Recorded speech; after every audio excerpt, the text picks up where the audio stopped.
Well, a very good evening to you and welcome to another episode of The Punter. I'm Trevor Harris alongside Gordon Watson. Flash to his mates. We're going to try and find you some value on a whole assortment of markets. And of course, we have to start with football. Flash, another really interesting weekend in the Barclays Premier League. Another incident where Man City have dropped points. Roberto Mancini's lost his cool. Wouldn't even shake hands with Tony Pulis afterwards. There is a school of thought, however, from some experts I've heard, that says that's 1 point gained rather than 2 dropped. How do you look at it from City's point of view? That's 2 points dropped. Anywhere else in the season, as I would have said, like if it was in the first half of the season, it would have been a point gained. But at this stage of the season, you cannot drop any points. You've got to look to win every single game because you've got to assume that your closest rival, in this case Man United, they could well go and do that. And what did you think of Tony Pulis' well, he was fine, but Mancini's damning criticism of Stoke, saying that they were basically a roughhouse team and they muscled City out of it. Any truth in those kind of allegations or not for you? None at all. I didn't think there was hardly a bad tackle in the whole game, and probably the worst one went unpunished in Gareth Barry getting in late on Whelan. On Whelan, yeah, because I mean that was a potential ankle breaker. Apart from that, no, I thought it was a really clean game that was just well contested, and I just think he jumped onto the Stoke bandwagon because I've seen Stoke a lot more physical than they were at the weekend. Yeah, I mean obviously Manchester United pushed out to second only on goal difference. Yeah. They played tonight. We'll talk about that game in a minute. But if you were Alex Ferguson sitting at home on Saturday evening watching that game from the Britannia, and someone had offered you a draw, as far as City were concerned at the start, you'd probably have taken it. Oh, and yeah, Alex Ferguson would have took anything other than an overwhelming Man City win. But I tell you, when it went 1-0 with quarter of an hour to go, Yeah. and then the Man City are the ones that actually got the luck with the deflection. Otherwise, Begovic would have probably saved it. And Manchester United, of course, have got a real chance tonight to make a statement, go back 3 points clear, and we'll show you the odds for that game coming up shortly. There should be goals, I would imagine. It's a great chance for United to push on again here. Yeah, I mean, we spoke about this a little bit earlier, and we were just saying that when Man United get a sniff of the Sunday roast, they all want to sit round the table and Yeah. eat. They don't pass up the opportunity of a free meal, which it is tonight. Fulham have got one of the worst away records. Man United have got the opportunity to eradicate a 4-goal deficit regarding the goal difference between them and Man City. They can do it all in one go tonight. I think Fulham, it's just 8 goals on their travels. I think even the world's ugliest man scores more often than that. Let's have a look at the table if we can in a moment. The Premier League table after the weekend, because there are so many little subplots. It's not just the Man United, Man City. We've got the race for the Champions League spots. Arsenal seem to be winning that at the moment. And of course, mass is happening at the bottom as well. It's a fantastic end to the season, potentially. Oh, it is. I mean, because now all of a sudden you've obviously got the two boys, or the two big clubs that are fighting out at the top. And then you've got the 3 London clubs. You've now got Newcastle in the mix after their great win yesterday at West Brom. So they're now thinking that they may be able to dispose Chelsea. And if Tottenham don't kick on and start winning a few more games, Newcastle will think that they could probably catch Tottenham as well. And look how the goal difference is beginning to even up as well. 50 for Manchester City, 46 for United. With this game in hand tonight, they could easily stick 5 past Fulham and suddenly 3 points better off and a better goal difference too. Yeah, I know. I personally think it's curtains already for Man City. I think Man United have just waited in the wings, waited for Man City to slip up. They've slipped up once too often, and now Man United will show them a clean pair of heels. Well, the top of the table we've seen is fascinating. From a punting point of view, it makes it really interesting. Flash has tipped up tipped up United for a long while, and they're now big odds on. It's almost as interesting, and if you support one of these clubs, nerve-wracking, at the other end of the Premier League, in the basement. We can have a little look at how things stand there. And fascinating weekend. A win for Wigan at Anfield, which no one predicted pretty much. Wolves are in free fall. Blackburn lost at Bolton. There was a lot of emotion around that match for obvious reasons. It's still tricky. I reckon Wolves, we pretty much think are down. Gone. Finished. What about Wigan, though, after Saturday? Yeah, the problem is Wigan, they don't score enough goals. I mean, yes, they got away. They went to Anfield and won, but that's no great shakes because Liverpool have only won 5 from 14 or 15 games. So that's how close it is, Flash. Have a look at that. Yeah, I mean, the big one for me is that Bolton now, in the adversity of what's gone on with Fabrice Muamba, I think that that's going to unify the whole of the club, the whole of the city, and that may well give them the spirit to go and find a survival tactic. So I would say that the bottom 3 in there now I think that they could be the ones that go. And QPR have got the running from hell, haven't they? They didn't need that result at the weekend either, and especially they didn't need Cisse sent off. They got Arsenal at the weekend. Exactly. I mean, we said this last week when we were sitting in these same chairs. The thing with Queen's Park Rangers, you can't trust them. They've got good jigsaw pieces, but they don't fit together. And they're ill-disciplined. They just don't. They don't play as a team. So if you've got a team, you don't know if they're going to play, you don't know if they're going to finish the game, you just cannot trust them. So I would say that Queen's Park Rangers have got a massive uphill task to get anything out of the Premiership. All right, well, Rangers then we reckon are probably going to go down. Let's have a look at the betting then to win the title. Now, Manchester City, of course, were favourites for a long, long time in this market, not anymore. Manchester United are big odds on. If you followed Flash's advice earlier in the season, you'd have got odds against. They're now 2-5, and look how the layers have reacted to City dropping points at Stoke. 7-4 against now. Yeah, and it's really big because Man United were as big as 7-2 around Christmas time, and Man City were around the 2-5. And the reason you're not getting 7-2 about Man City, when now they're flip-flopped, is because that Tottenham and Arsenal are no longer in the picture. Right. At Christmas, they were still giving you like 12-1 about Tottenham. Yeah. So Man United 2-5. I've seen worse investments, but again, if you're on at 7-2, or even if you're on the 2-1 that's been there near enough all season, then you don't want to get involved and you let it ride. If you're Man City and you thought, I fancy Man City, but I couldn't get involved because they've been 1-3 or 2s on all year, now's your time to get in, but I fancy it'll be in vain. All right, let's have a look at tonight's game then. Manchester United against Fulham, 8 o'clock kickoff. Now, I'm assuming you don't fancy Fulham. So no, for punters, yes. When a team is big odds on as United are, the real question is, how do we get value? Do we go correct score? Do we go the under-over? Do we go first score? Or how do you approach a game like this? It's going to be one-sided according to the bookmakers. Yeah, I'll definitely go over. On the goals market? Yeah, I'd definitely be over 2.5, and I'd probably go over 3 as well. I would look maybe on the handicap, if different ones, say Manchester United, I think they'll win by at least 2 or 3 goals. Right. So I would give Fulham a head start. I'll definitely have like an interest in maybe 5-0. I'd even have a little interest in maybe 6 with a saver on 4. So 4, 5 and 6-0, and then you know that you're going to get plenty of value. Because if they get a smell of it, and they can get a couple of early goals, and I'm saying even 2-0 at half time, yeah, they're not going to take their foot off the gas, because the big thing tonight is not about winning the game, it's about how many you can score. So while you got your opponent down, make sure you tread all over them. Yeah, I quite fancy 6 actually for a small investment. You don't need much on if you're predicting that many goals or that kind of a scoreline. I mean, the stats for Fulham make terrible reading. In half a century at Old Trafford, they've won 1 game. They've lost their last 7 there. I think they've scored for the last 4. Every bit of information, every statistic points to a comprehensive United victory. And I think, having seen City drop points at the weekend, it's an even extra incentive to really rub it in their neighbours' faces. Yeah, and the one thing you don't want to do is give Man United incentive. You give Man United incentive, they won't disappoint you. Yeah. They've done it 19 times. Course and distance winners. They are the governors at this stage of the season, and they've just slipped up at the wrong time, Man City. Let's have a look at the market then as far as who's going to score tonight. Rooney's on a hell of a run. I think it's, 10 goals in his last 8. Yeah. Do you see him being something punters should get with tonight? Yeah, without a doubt. I think you can't go... you're looking for first goal scorer. You're looking for a little bit of value. Then maybe Danny Welbeck. We haven't got the team news in yet, but I think Danny Welbeck's always in and around in the box area for balls that get slid in or 1-2s. So at 4-1, he's quite good value. I'd put a line through the Fulham boys, because I fancy they'll be running towards their own goal. It is Rooney and Welbeck up front. Flash. Oh, is it? Yes. Then I'm very interested in Welbeck at 4-1.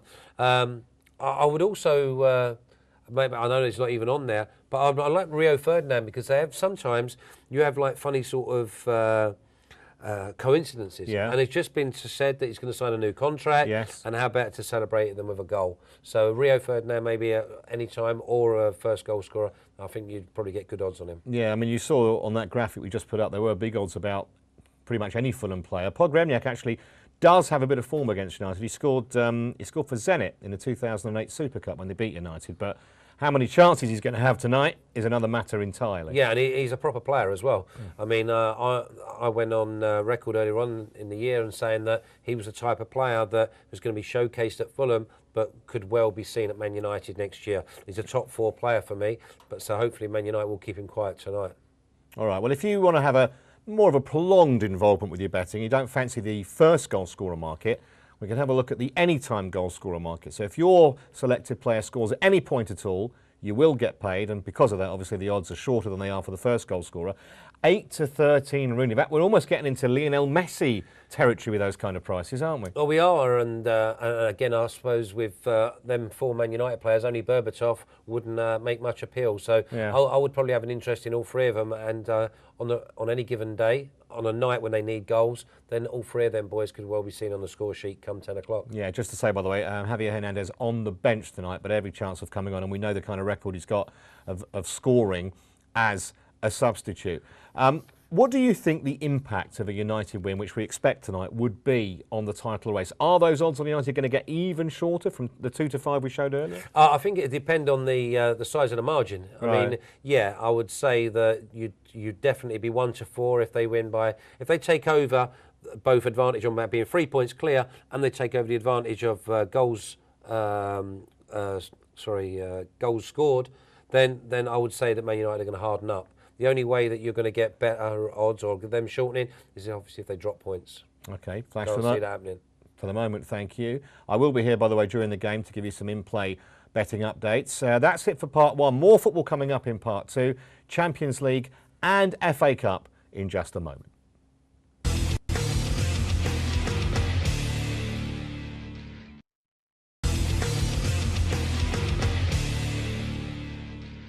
You're watching The Punter with me, Trevor Harris, and Gordon Watson. Flash, as we know him. FA Cup Flash. Let's have a talk about that, because we've got 2 games tomorrow night to complete the draw for the semi-final.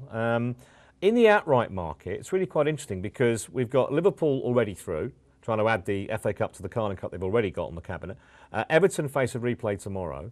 Tottenham, it's not a replay, it's the restaging of their game against Bolton. It makes it slightly tricky for punters because we don't know the actual lineup yet for the last 4. No, we don't, and that's why you're getting. If you do fancy Tottenham, then you are taking a chance on them actually getting through against Bolton, and then secondly, they already know that they're going to play Chelsea. Yeah. So they've probably got the hardest route in anyway, because whoever wins out the Chelsea-Tottenham game, they're going to be favourites for the final, and yet at the moment, Liverpool are the favourites. So again, Liverpool. I've been my tip all the way through, so I've got to stick with them. I don't want to jump ship, even though they're in turmoil in the league. I mean, Chelsea, they look a bit of value at 5 to 2. But again, Chelsea-Tottenham's a toss of the coin, isn't it? Well, that's why I quite like Spurs at 3s. If you think they're going to get past Bolton, which I do, their price will be shorter. So if you fancy them, get on now. Yeah, but there again, you have got a massive hurdle in Chelsea, obviously, in the semi-final, and that would worry me. But there again... Tottenham, Chelsea, you see it the other day, Tottenham were stronger than Chelsea for me. Yeah. I thought they were... Yeah, I did too. I thought that they run out of ideas and they look stale, Chelsea. They're times, I think they're 2 or 3 years past their sell-by date. That's the way it looks. And I don't know if you agree with me, but I don't think the impact of Chelsea not qualifying for the Champions League, which looks like happening, has really hit home with some punters, because it's not so much the money, because we know their owners got plenty of that, but as far as the players they'll be able to sign with no Champions League, a manager they'll be able to sign, and the players that might want to go. People will be looking at Mata and Sturridge and others. Yeah. Oh, yeah, I just think the whole thing with Chelsea is, and I've seen it over the last couple of games, of every reason why Robbie Di Matteo's not the right man. Because last week they were 1-0 up against Man City, had a chance to really take the game to them. They bottled it. They basically went all defensive, and they got what they deserved. And I was quite pleased that Man City came back and won 2-1, because it then showed the deficiency in Chelsea tactically. Again on Saturday, started the first half quite brightly, ran out of ideas, didn't have no tactical nous, and Tottenham put them to the sword. And on another given day, they could have won 2 or 3. All right, well, let's have a look at both tomorrow's games, starting with the game at White Hart Lane. Tottenham Bolton, there will be a bit of emotion around, of course, at White Hart Lane. Actually, before the horror incident with Muamba, it was a decent football match and pretty even too. Not just on the score was 1-1, but the game was pretty even. Yeah, I tipped up the draw last time, right. and I'm going to go the same way again. And I think there'll be a replay needed in this game. And I do think it's down to not just sentiment, but I think it'll be down to there'll be a big buzz about the place, and Bolton will probably just find that extra yard to every ball. And Tottenham at the moment are not the same Tottenham. Nothing taken away from them because they are still a top 4 side, but I just think that Bolton, after what happened at the weekend as well by getting a win against their fierce rivals in Blackburn, I think they'll go there fully up for it. Big price as well, 4-1 about the draw. It Now, is, on this show, you get 2 experts for the price of 1. We've got the bet butler, Nigel Seeley, on the line. How are you, Nigel? I'm very well, guys. How are you? Yeah, we're good. Do you concur with Flash here that it might not quite be the cakewalk for Tottenham tomorrow night that many are expecting? No, I agree with him. I think it's going to be a tough game. I think, obviously, the Mwambridge is going to be an uplifting thing for the Bolton players, and I think it'll give an extra impetus for the match. I think Bolton are great value. Not only for the match, I think they're massive for the FA Cup. 40-1 team in the quarterfinals, only 6 teams left in it, and they're 40-1 to win it. If you look at current form, Liverpool are appalling. Chelsea are very, very average. Tottenham are all going downhill faster than Fran's clamour. And you've got Bolton there, who are everybody's second favourite football team at the moment. And I think 40-1 on Bolton is huge value, and I think they can put an upset off. Can you still play each way on that market, Nigel, or is it just win only now? No, it's each way. It's a third one, too. Some bookmakers, I think Coral, the only bookmaker offering a half one, so you can get each way, but they're shorter price from Bolton. But the 40-1 is generally around there. On the exchanges, it's about 44, but that's obviously win only. But yeah. I just think it's a big price. I like, to be fair, on the FA Cup itself, I've tipped Sunderland all along. At the beginning, obviously, when Martin O'Neill went out 50-1 at the start in the third round.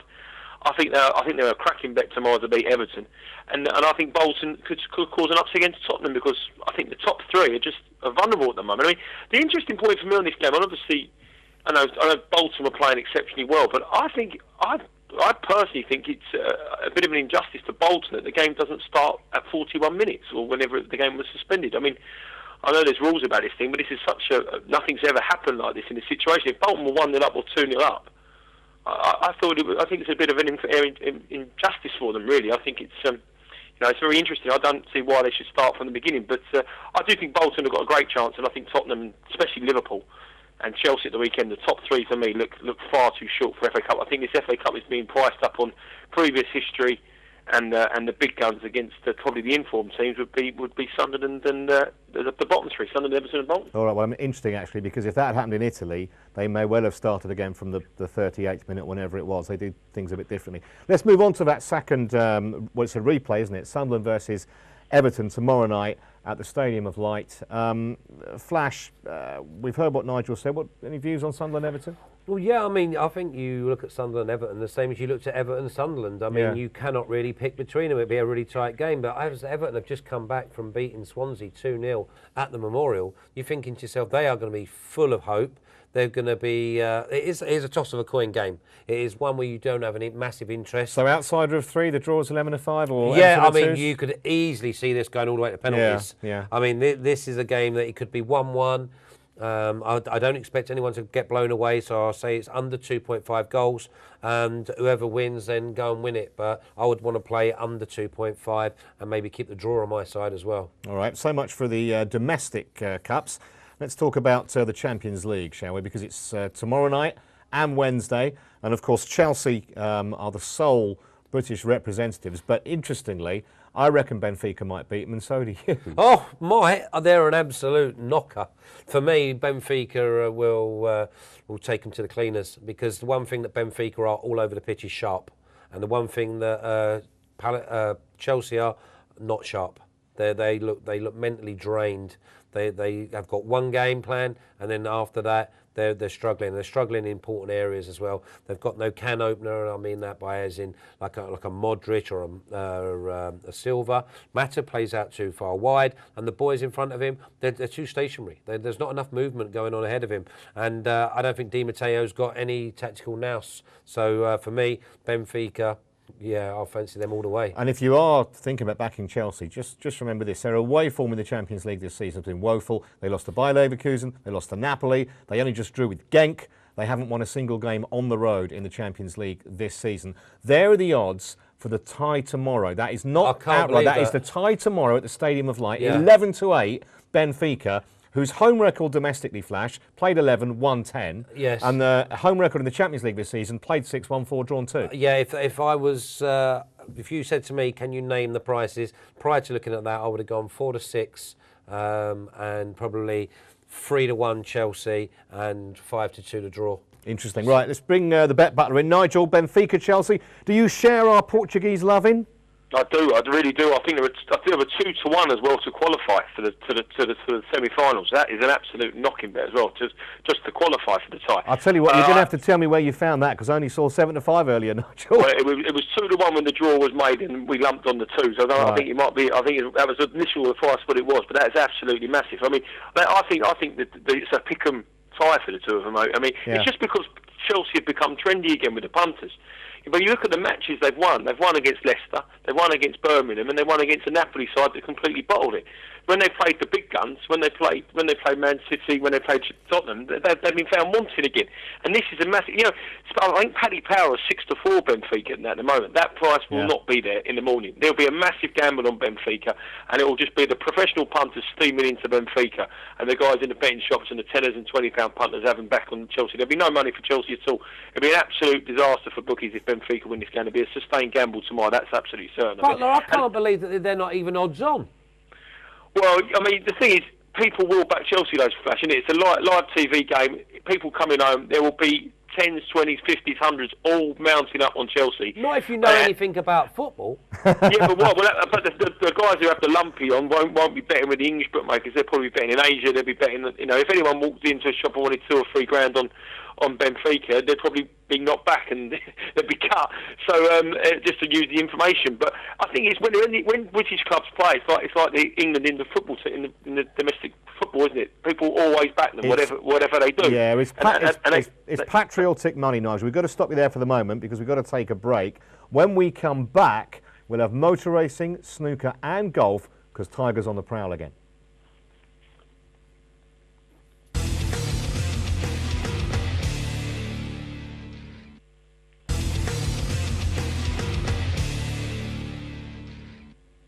You're watching The Punter with myself, Trevor Harris, with Flash Gordon, and also, of course, with Nigel Seeley, our bet butler, who's on the phone with us tonight. We're going to talk F1 first of all, Flash, and I don't see too many that saw Fernando Alonso as the potential winner of the Malaysian Grand Prix. It always makes it, not say a lottery when it rains like that, but it does alter the dynamic, doesn't it? Yeah, it does. I mean, Neil Cole's one of our other presenters on here. He does the show The Grid, and he picked up Fernando Alonso at 80-1. Him and Raikkonen both 80-1. Yeah, and he also said that there's normally a downpour within 25 laps of the start, and he got that a little bit wrong, but 9. But his whole ethics around his argument was spot on. It was almost a dream and a premonition. Has that changed, Nigel? Has that changed your view of how the season might go, or do you still think it'll be, as we think now originally, the usual suspects, the 2 British drivers and a couple of others in the shake-up? I think it's going to be a very open season. I thought that all the way along. I mean, you've got the British guys, you've got Vettel obviously returning championship, had the boys running to also, and everybody said that the Ferrari wasn't the car as well. He's going to win a Grand Prix on it. So when that improves, it's going to make it very, very interesting. I mean, I'm not a great expert on Formula One racing, but on motor racing. But what I see from a betting point of view is I think it's very open. There's 6 world champions in it. And it looks to begin to be something that, before it was whoever's on pole position will win it, and the season was over after 8 races. I don't think that will happen. And if you look at the betting on it now, you've got 4 drivers who are all around about sort of 2-1, 3-1. Then you've got 3 drivers around about that kind of price, and Alonso at 10s, which makes it very, very interesting for betting purposes. For me, I look at the Alonso 10-1 kind of thing. Each way Alonso, to me, makes massive appeal because everyone who tells me about this sport tells me that the Ferrari car isn't nowhere near its best. And if you've got wins under your belt when you're not at your best, then surely 10-1's got to be a knocking bet each way for the first 3, I think. Yeah, I mean, he got handed that, to be honest, at the weekend. First of all, he won it though, Flash. But let me tell you how he won it really, really quickly. First of all, Hamilton went into the pit. He followed Hamilton in. They took 3 seconds too long to put the jack under Hamilton's car. He then came out. He then lost a 10-second lead to Sergio Perez, who was in the Sauber, could have overtook him. Sauber came over the mic and said, "We're happy with second, look after your points," because guess who the engine supplier for Sauber is? Ferrari. But the point is, though, I mean, I take that. I'm not an expert. Like I say, I'm not an expert on this sport at all. But if they get their things right, and as I see from certain tracks suit the people, and as seasons go on, the car gets better and better. This guy, there's without a doubt, what I know about Fernando Alonso, he's probably the best driver for natural driving on the track and in the wet conditions that he excels in. But if the car gets better, which everyone says he's going to get better within 4 or 5 races, he's just got points in the bag. The class will, I think, each way 10. I just look at maths, look at statistics, and look at prices. And some firms have gone shorts 4-1 in to win the World Driver Championship. Another firm are 10s. Now I just think the 10-1 each way looks a knock. First 3. Interesting. We'll talk about Formula One throughout the season, I'm sure, but we've got to move on to golf because Tiger Woods' 5-shot victory at Bay Hill yesterday has had quite a dramatic effect on the betting for the Masters, which is only less than a couple of weeks away now. Tiger, if you didn't see it, was awesome last night, wasn't he? Yeah, he was. He was awesome over the 4 days because he was so mature. He went for pins that he knew he could go for, and when he didn't, he made sure he played safe. He went to the longest part of the green, carried the trouble at every part. He did have a few wonky drives or tee shots, but he won it by 5. And the only 2 people that weren't there were the world's 1 and 2 in McIlroy and Luke Donald. But for me, Tiger's been looking good for about 3 or 4 months, but he just needs to consistently put it together. And he was 10 or 12-1 in October. He's now down to 7-2, 4-1. 7-2, 4-1. It's amazing, Nigel, because I don't think too many of us would have seen this happening maybe a year ago, but all of a sudden he's come to the fore. He's had a couple of near misses, hasn't he, in the last month or 2 months. He's almost hitting it as well as he did at his peak. Awesome last night, and there's no doubt about it that he's the greatest golfer the game's ever seen. But there's a price and there's a price. And just because he's won a tournament there by five shots, I think 7-2 is ridiculously short. I really, really, really do. I just think that the guy's proven that at the Masters is a different kettle of fish. I think Rory McIlroy is obviously playing as well as him consistently. Luke Donald's consistent. I mean, 14-1 Luke Donald and compared to 7-2 Tiger Woods. I just don't see there being any value whatsoever. I mean, he's got to win it for you to make money. You don't even get it if he gets a place. He's got a point, Flash, hasn't he? Oh, yeah. I mean, sometimes once a bird flies, again, a bit like Man United now at 2-5, you have an opportunity to get on at the right time and not dilly or dally and then watch the price go. But the big thing is, I think everyone who's just interested in golf would like to see Tiger return and put that green jacket on for a 5th time. Now, the price he is now, it's about how he used to be, around 5-1, 11-2 for the Masters, because if he does hit it right on day 1, if he even comes home in a 68, 4 under par, I mean, he could be 3 or 4 off the lead. He's going to be 5-4, 6-4. So if you think that Tiger Woods is going to have a good day, you ain't going to see 7-2 or 4-1 anymore in that tournament. Yeah, Masters coming up. It's coming up on Friday week, Thursday week. I beg your pardon. Thursday week for the Masters. From the Masters to the snooker, because the World Championships get ever nearer, just going to have a cursory glance at the market for this, because we did touch on it last week.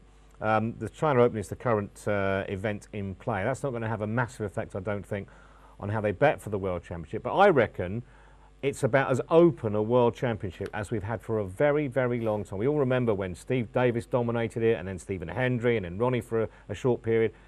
Higgins, of course, but I reckon there's 6 or 7 can win it. Yeah, there are, and I'll tell you the one that really does stand out. There was a couple that stand out for me. I like Mark Selby at 8-1 because he knows how to get the job done. But just for the sake of world snooker, I'd like to see Ding Zhonghui win it. And see him available there at 10-1. Yeah. Because on his day, he is as good as any. And this is what you were saying a minute ago. On their day, they're all as good as each other. Yeah. And if they're like 10% down and the other one's on his game, then they're going to get beat. You no longer get through at the Crucible by just playing okay. I tell you what would stand out to me there, Nigel. Ronnie O'Sullivan at 7s. The thing with Ronnie is you never quite know which O'Sullivan's going to turn up. And in the days when he was like 2-1 or worse, that was too big a risk to take. But at 7s, he must be worth a gamble, isn't he? Yeah, I think so. But I mean, if you look at the recent records, there's a lot of opposition to him. I mean, a guy follows his game. He reckons that Ronnie O'Sullivan's gone at the game, and he just lays him for every single tournament he is in them all. Bit harsh. He wouldn't be laying him at 7-1. I mean, he follows the circuit quite well, and he just says that over longer games, his concentration just goes. So he's got. If he was a whole racehorse, he'd have a time form squiggle next to his name because his concentration isn't there. I mean, the thing is about this is that it is a venue that always the same sort of faces sort of do well at the venue. They know the long formats, and I don't think you can rule out people like Mark Williams, who's done well. He's had a good season, 18-1 on that kind of price. I think Graham Dott, who isn't everybody's cup of tea, but he knows how to do well in this. So he's won it, and he got a couple of finals. He grinds out 40-1. I think you might get a shock a real big price finalist here, and I'd be looking at some big prices. 150 to one shots, 200. Even Stephen Hendry. He's not the same force he was, but is he 150 to one shot to win this tournament? I don't think so. No, I certainly Stephen Hendry 150 to one. If I would back that all day long. Someone who's a 10 on that with me, I'd be quite worried to lay 150 to 1, that's for sure. Yeah, well, there have been some big price winners in the past, including Everton won it at a big price a few years back. Right, we've got one part left to go. We're going to look at flashes fired from the weekend, and also a fascinating market, how it's changed in the recent times, the next permanent England manager. Back in a moment.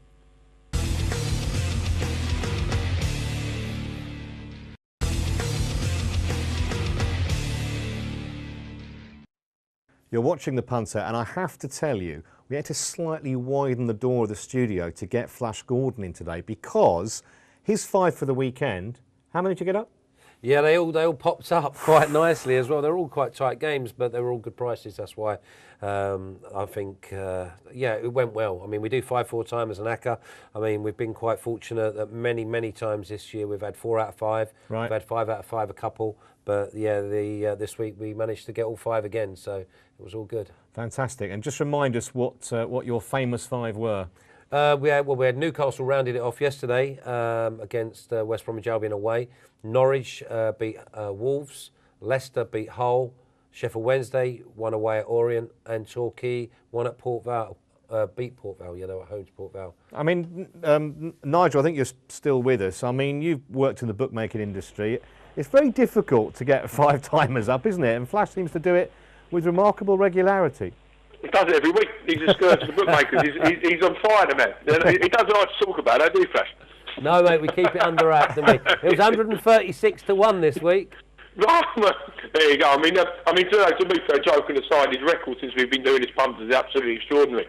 I mean, he's... But the thing is, I like he's tipped up all his old teams there. I'm surprised he won a 17-timer. More clubs than Jack Nicklaus. Joking aside, Flash, I mean, what is the secret to it? Is it just sheer hard work? Is it the old sort of 1% inspiration, 99% perspiration, or are there some tricks? Yeah, well, the tricks that I normally use are that I look for teams who either struggle to score goals, whether they're away or at home.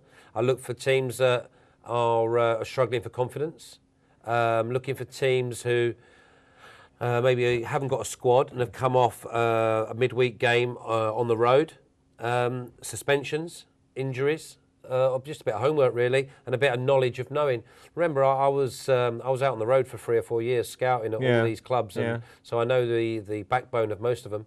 So yeah, it's just trying to put them together at the right day. But also, I don't go for no 1 to 2 shots and things like that, because they're the ones that normally trip you up. They let you down. So I like the home games to be anything around even money for a home team's good, and away it can be any price. What's the bookmakers' attitude towards tipsters in general, Nigel? Do they fear them, or do they actually encourage it because it creates more interest?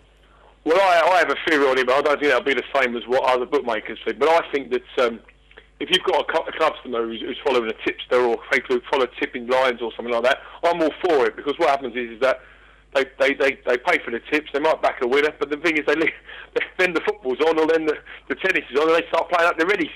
The thing is with punters is that they never know when to quit sometimes, and if they're getting the information, doesn't necessarily mean they won't be having a bet with their own money. But I'm all for it. I think if you've got a record and people you can provide service, it's great. But the trouble is that when I've worked in call centres or stuff, when someone's put up a tip, 50 calls come through straight away, literally on that second, all for that same thing, and you can basically get, who follows what line and which people do what, and it's just a question of getting them first. But I mean, with Flash's record, the other thing Flash does is, which was a good point. I mean, he didn't do it this week, but he concentrates it away from the Premier League. And perhaps that's where you get the most value. If you look at the Championship, I mean, there's a guy who's a very famous punter who just all he does is concentrate on Scottish Division 2 and Scottish Division 3, because he knows that home advantage and away advantage makes no difference when you're playing in front of 38 people or 64 people or something like that. So there's certain areas that, if a guy wanted to have £10,000 on Man United to win tonight, great. But if you wanted to back 500 quid on Elgin to beat Berwick, it might be a bit different. Yeah, well, there are 2 salutary lessons there. I mean, the first one, obviously, is to make sure that you watch on Friday, because we'll be giving you Flash's 5 for the weekend. But I think also what Nigel was saying, discipline has to be the watchword if you're a punter. If you want to be good at it and you want to make money doing it. Yeah, leakage is a problem that most people have, because what they'll do is they might have discipline in certain fields, i.e. golf or something else. They get their winnings, sit down, cup of tea, football comes on.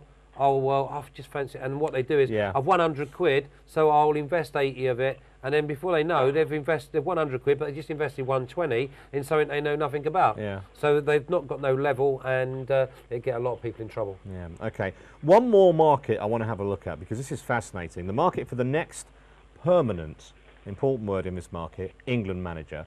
And it's all come to the head again this week, Flash, because Glenn Hoddle has said he's really interested. He misses it. He wants to be back involved. Well, he was hardly mentioned in the market before. All of a sudden, it's amazing how that can turn the market on something where it wasn't initially a big player. Now he is. Has this got any legs, do you think, at all, Glenn Hoddle? Possible? None. Absolutely Why none. do you say that? Because where's he been? I mean, he's been doing his academy in Spain for so long, and I don't see that his credentials with the FA are going to hold him in a good stead. But people will say, though, that when he had the job last time, he did a pretty good job, and the reason that he left was nothing to do with the football. But he still left, and they can't take a risk that that's going to happen again. Secondly, the game has moved on. I mean, you've seen how Kenny Dalglish's struggling, because Kenny Dalglish's done a great job.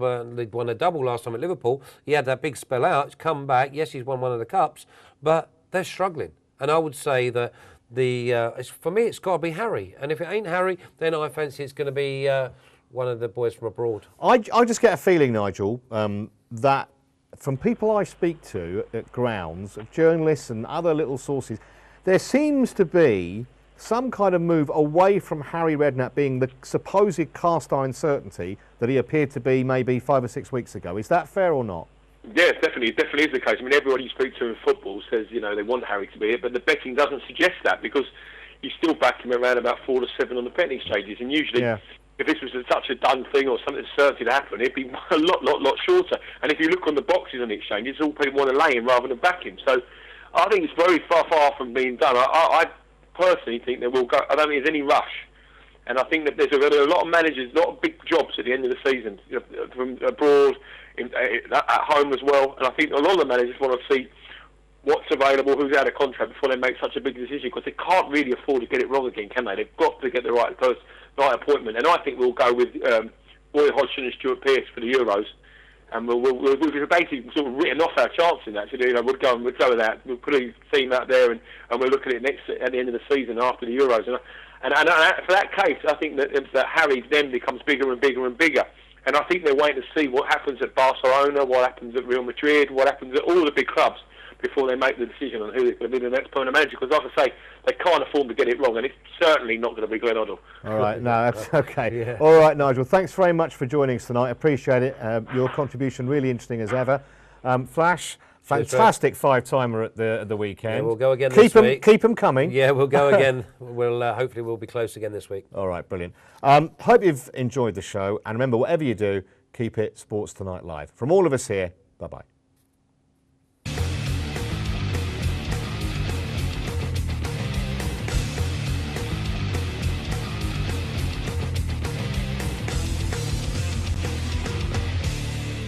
Stay ahead of the game with Sports Tonight Live. Don't miss a thing. Subscribe to our YouTube channel. Search for Sports Tonight Live on Facebook and like our fan page. Follow Sports Tonight TV on Twitter and tweet us your thoughts and opinions. Sports Tonight Live, it's the platform for the fans.